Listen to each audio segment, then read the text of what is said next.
चलो बच्चों, अब मैं पैरेलल कॉम्बिनेशन ऑफ सेल्स का इफेक्टिव ईएमएफ और इफेक्टिव रेजिस्टेंस निकालेंगे।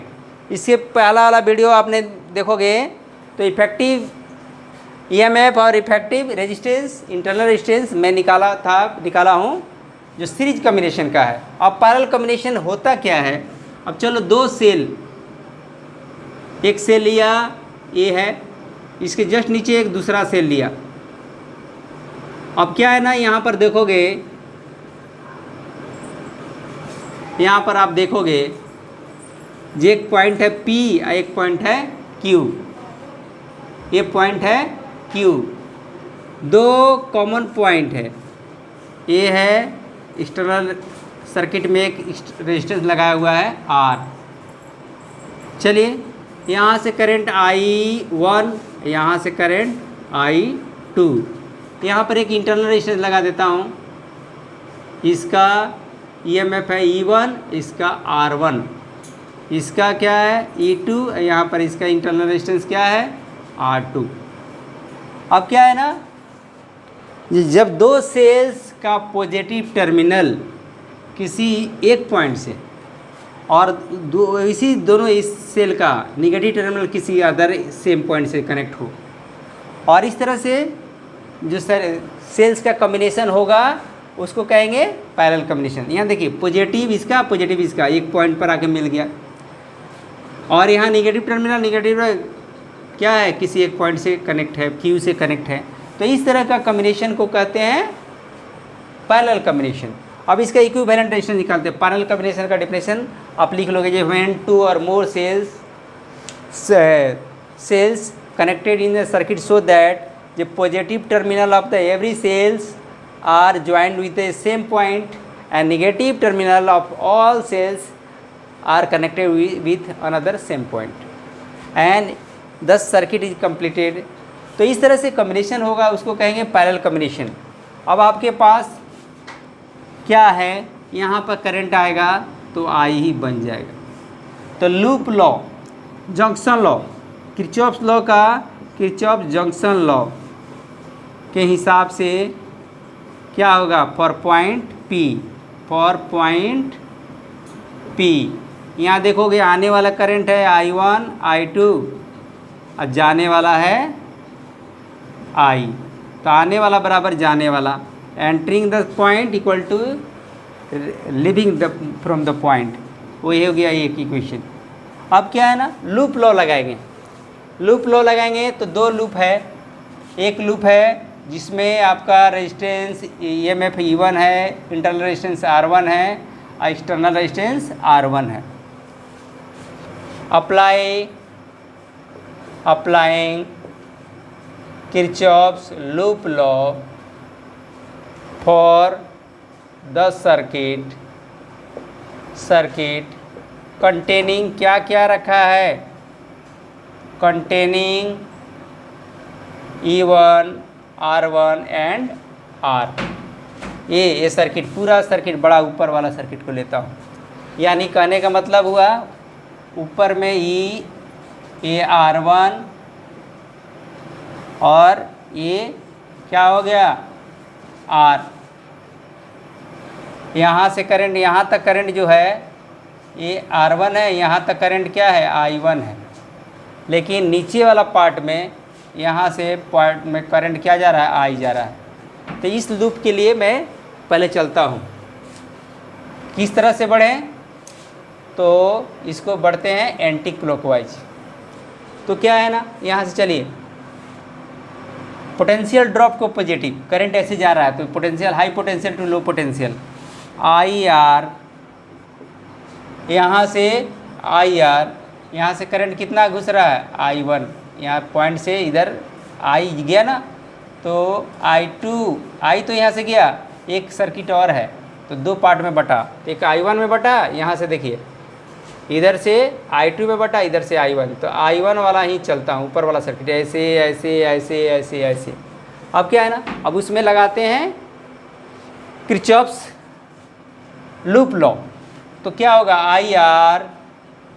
I1 R1 माइनस ये क्या है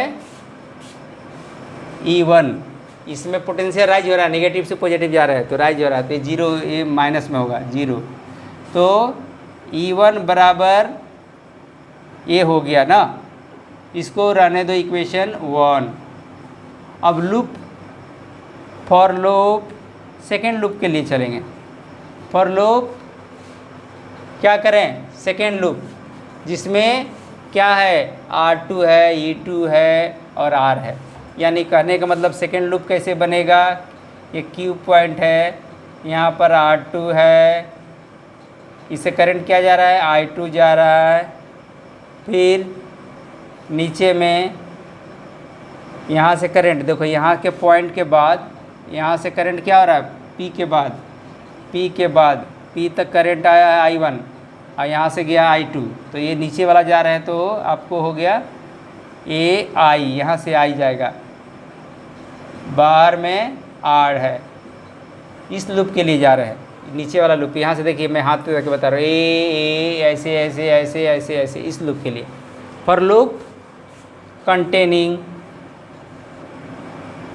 क्या क्या कंटेन कर रहा है, R2, E2 एंड R। तो चलिए पोटेंशियल ड्रॉप को लेते हैं, पोटेंशियल ड्रॉप को क्या लेते हैं, पॉजिटिव, पोटेंशियल राइज को नेगेटिव। तो ऑलरेडी जानते हो करंट हाई पोटेंशियल से लो पोटेंशियल की तरफ फ्लो करता है ना। तो यहाँ R2 है और यहाँ पर क्या है, E2 छूट गया, यहाँ पर ये है R2 और यहाँ पर निगेटिव टर्मिनल पॉजिटिव टर्मिनल, ये क्या है, E2। यहाँ से करंट क्या है, I2, इधर में करंट क्या है, I। देखिए यहाँ से करंट I आ रहा ना।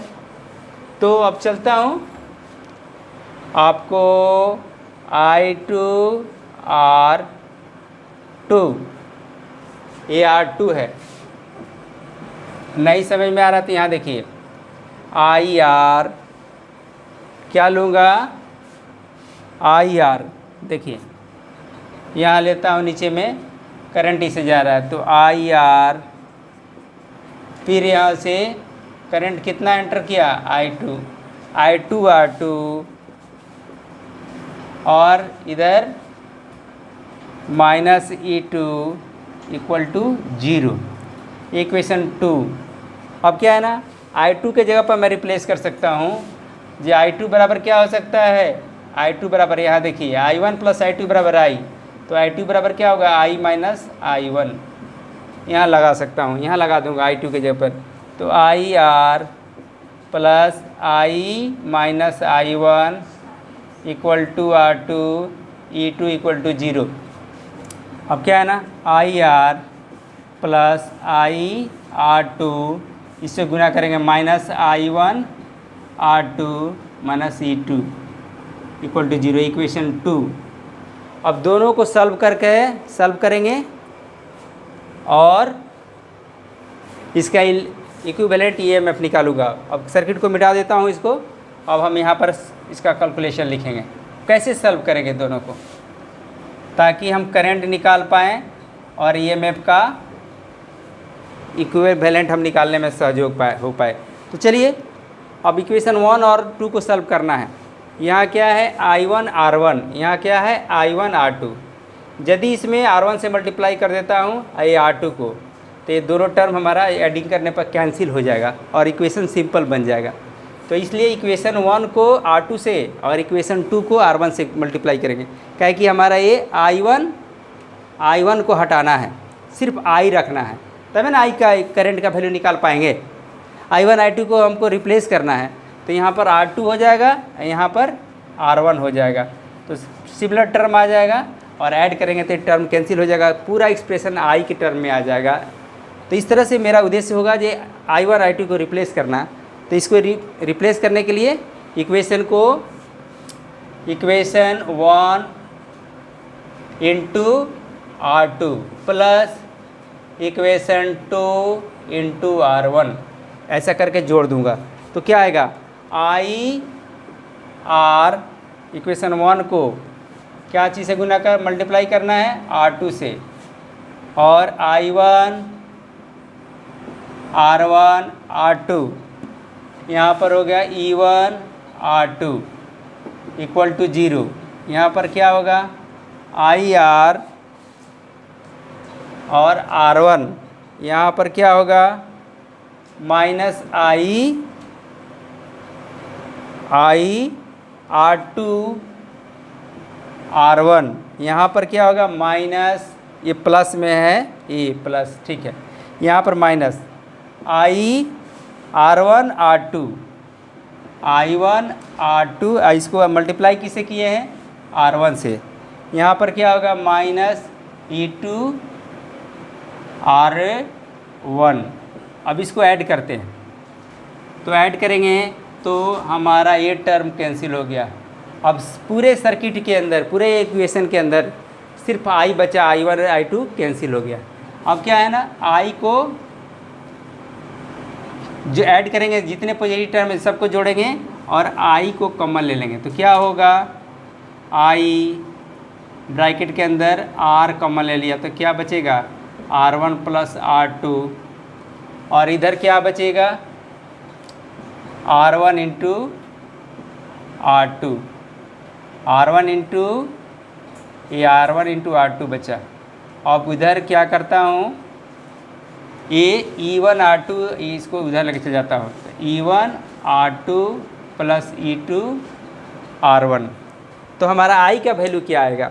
अब I1 I2 रिप्लेस हो गया, अब सिर्फ I का वैल्यू निकालना है हमको, तो क्या आएगा बच्चों, I बराबर हो जाएगा E1 R2 plus E2 R1, यहाँ से ये आ जाएगा R1 प्लस R2, अब यहाँ पर आ जाएगा R1 into R2।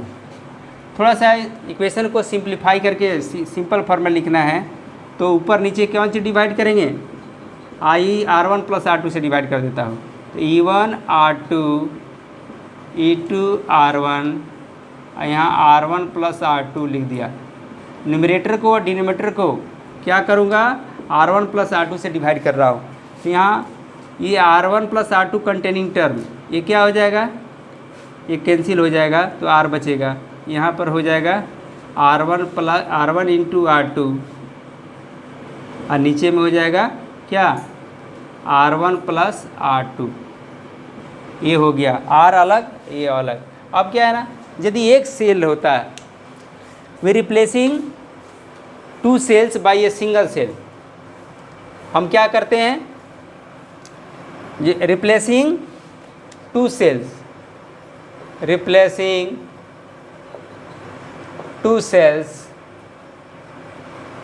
Bye a single cell in same circuit, same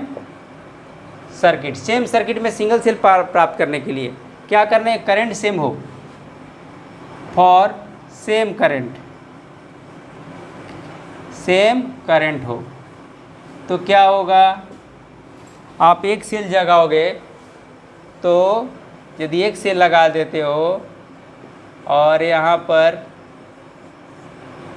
resistance होगा, तो इसको मान लो R0 E0, यहाँ R, करंट कितना जा रहा है I आ रहा है, तो इसके लिए I का वैल्यू क्या होगा, पहले उसी तरह से निकालते हैं, किरचॉफ्स लूप लॉ, अकॉर्डिंग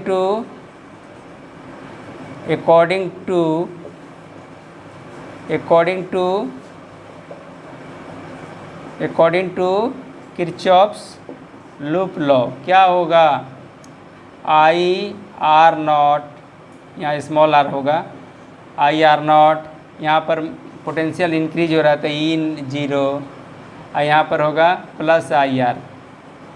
अब क्या है ना, E बराबर क्या हो जाएगा, E0 बराबर I कॉमन हो जाएगा R प्लस R0 हो जाएगा, तो I बराबर क्या होगा E0, और नीचे में होगा R प्लस R0। इक्वेशन हो गया 2, इक्वेशन हो गया 1। नाउ कंपेयरिंग, अब कंपेयर कीजिए, तो कंपेयर करोगे तो E1 और E2 के जगह पर क्या आएगा, इसको मिटाता हूँ, चलिए अब कंपेयर करो, यहाँ पर क्या है, ई नॉट की जगह पर क्या है, ये पूरा टर्म है। यहाँ आर की जगह पर आर है, आर नॉट की जगह पर ये है। इस तरह से इफेक्टिव रेजिस्टेंस क्या होगा बच्चों, इफेक्टिव रेजिस्टेंस हो जाएगा ये पूरा term E1 R2 E2 R1 और नीचे में क्या आएगा R1 प्लस R2, ये आ गया इसकी जगह पर।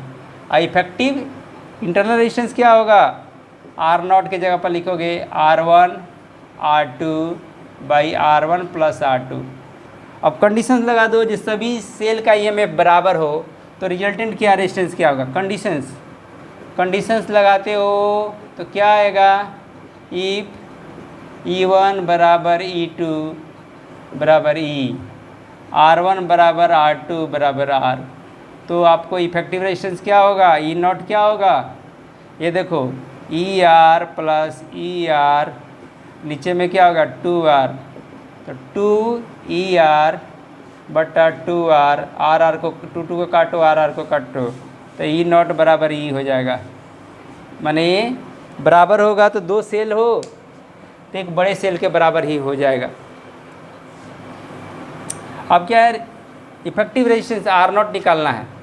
अब क्या है ना, अब क्या है R1 R0 बराबर क्या है, R1 R2 बराबर है, तो R इंटू R और R प्लस R, तो 2R लिख देता हूँ, R प्लस R, क्योंकि R1 भी R है, R2 भी R है, तो आपको क्या हो जाएगा, R काट दो तो इफेक्टिव रेजिस्टेंस क्या हो जाएगा, आधा हो जाएगा। तो चलो बच्चों, इस तरह से AC वर्मा के बुक का मैंने आपको बताया effective resistance, internal resistance of the cells क्या होगा, effective EMF of the cells क्या होगा जब दो या दो से अधिक सेल्स पैरेलल कॉम्बिनेशन में जुड़ा जाता है। तो चलो, मेरा उद्देश्य है मेरे वीडियो में ज़्यादातर मैं AC वर्मा का बुक का ही एक्सप्लेन करता हूँ, और इस AC वर्मा का बुक को बहुत सारे टीचर्स, पटना जाओ, कोटा जाओ, तो सभी उसी बुक को उठाते हैं, उसके न्यूमेरिकल को सबसे पहले बनाते हैं। तो मेरा उद्देश्य है जे AC वर्मा के जितने टॉपिक्स हो मैं ईजी से ईजी आपके पास रख पाऊँ और आप आसानी से इसको समझ पाओ। Thank you. मेरा चैनल यदि आपको अच्छा लगे तो इसको सब्सक्राइब कीजिए और मेरा नोटिफिकेशन आप जल्द से जल्द पा जाएंगे उसके माध्यम से। तो अपने दोस्तों में शेयर कीजिए, लाइक कीजिए।